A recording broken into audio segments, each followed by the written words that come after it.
afternoon everyone, welcome back to our math class. In today's class we are going to continue chapter 15 perimeter area and volume with the concept area of irregular shapes. Children, in the previous classes we have already learned about how to find the area of regular shapes like square and rectangles with the help of dividing the whole square or whole rectangle into some unit squares. Right. Now, how can we find the area of some irregular shapes like this? Okay. So, here first of all we have to try to draw these irregular shapes carefully on a square grid. Now, when we place or draw these figures on a square grid, then what we have to do? These figures are enclosing few portion of the square grid. Isn't it? This is a square grid given to you.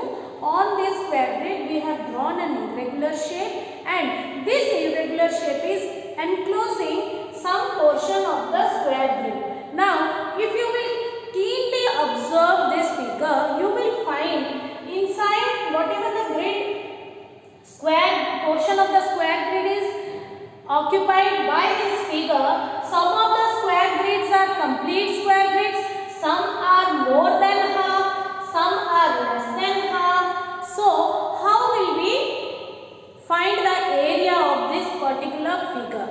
Okay. So, here for this we have that if you find there are some complete squares inside that figure, then you will treat it as the area of those complete squares will be considered as one square unit, whereas for area for half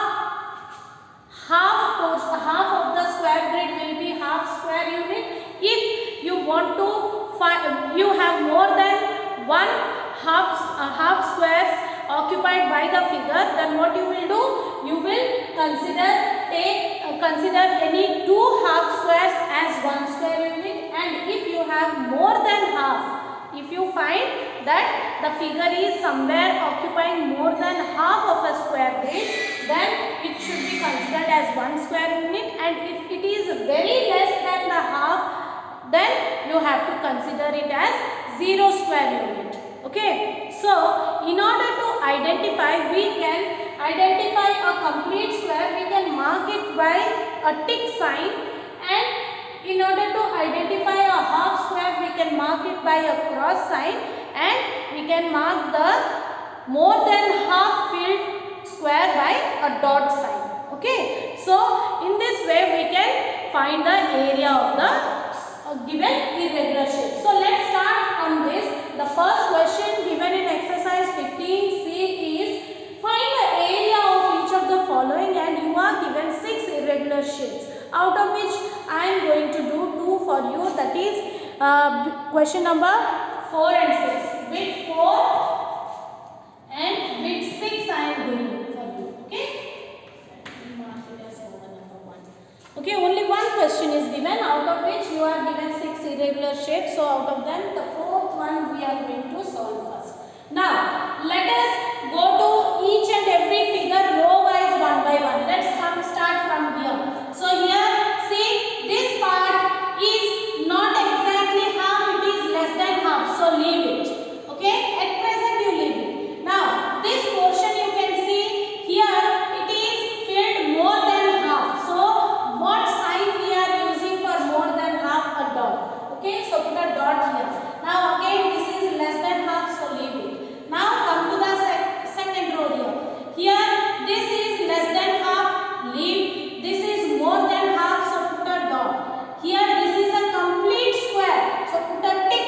See, complete square is marked by a tick sign.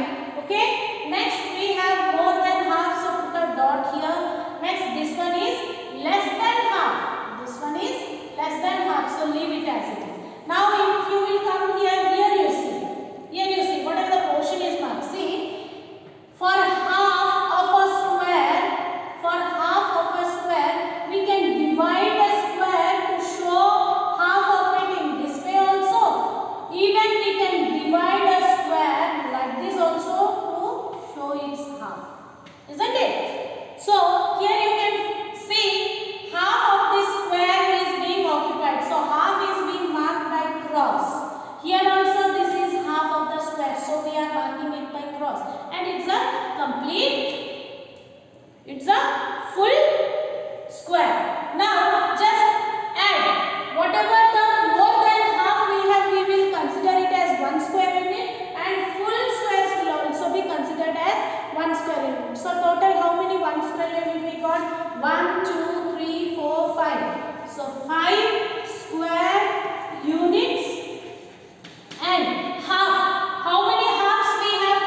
less than half of the square of a square grid, then you will consider it as 0 square units. But you just see in this particular figure how many such shapes are there which are covering less than half of a grid. See, here we have 1, 2, 3, 4. You just imagine if you will try to sum up all this portion and try to fill in any one square grid, approximately you may get more than half. So for all these small portions together, you can make it consider it as one square unit.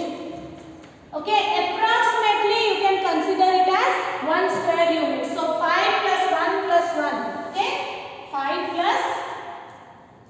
So here area will be equal to 5 plus 1 plus 1 square units. That is equal to 5, 6, 7 square units. Or according to this, if you will leave, you can leave. Whatever the value we will get approximate value only. We will not get the exact area. Exact area we can find only for the regular one. Okay. So here let us come to the bit 6. Question number 6. In this also, first let us mark how many complete squares are being occupied by the figure, how many more than half, how many half, how many less than half. So let's see. Let's come to the first row here. First row here partially a small portion, so it's negligible, 0. So, and this portion is more than half. So more than half is a dot. Then complete square again more than half, and here less than half. So leave it. Again here more than half, here complete, here also more than half, and here negligible. Here we cannot consider them as half of the square also, because very small portion of the square grids are being occupied by these parts, and if you will sum them up and try to place or show in any one square grid, that will not even occupy half of the square grid also. So in this case you will leave it. Now total how many square units we got here? 1, because more than half is also considered as one square unit. So here we have 1, 2, 3, 4, 5, 6. Total here area is equal to 6 square units. Why we are writing 6 square units? Because we are not mentioning any units here. Here units are whether centimeters or meters or kilometers. Nothing is mentioned. So simply we can write it as 6 square unit. Why? Because the area of each square grid here is 1 square unit.